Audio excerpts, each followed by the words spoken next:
This is not the Iran that existed before the war. The system survived the assassination of its supreme leader and several high-ranking officials, but it did not emerge unchanged. Mujtaba Khamenei, the son and successor of Ayatollah Ali Khamenei, has moved to assert himself. Unlike his father, he has chosen direct confrontation outside of Iran and then inside. Tehran attacked neighboring countries and pushed the conflict with the United States and Israel to the edge. Washington did not achieve regime change, but it may have helped produce change inside the system.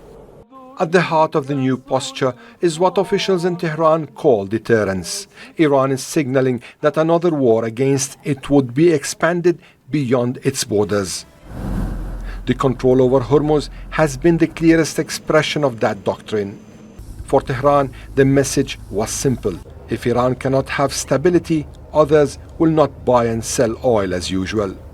The confrontation with the US and talks to end the war have become a tit-for-tat contest, each side testing the other without knowing where the red lines lies. The shift is also visible in the wider region. The war in Lebanon to any truce and retaliated after the Israeli attack on Beirut's southern suburbs. Lebanon is no longer treated as a security equation. Then there's the funeral of Ayatollah Ali Khamenei in Iraq. By taking this ceremony through the holy cities of Najaf and Karbala, Iran is declaring that its influence across the Shia world would continue. But the new Iran is not without internal tension. There are differences inside the state over whether talks with Washington can still produce results. The decision-making circle has changed. Power appears more concentrated and less cautious. Yet the country still faces sanctions, economic pressure, public fatigue that could reignite mass protests and aftermath of the war. The post-Khamenei era is taking shape under fire.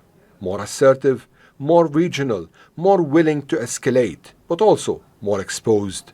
What is visible now may be less a settled doctrine than a series of acts of defiance by a new leader trying to prove authority.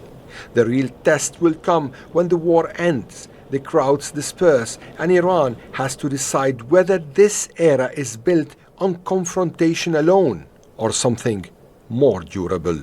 Ali Hashem, Al Jazeera.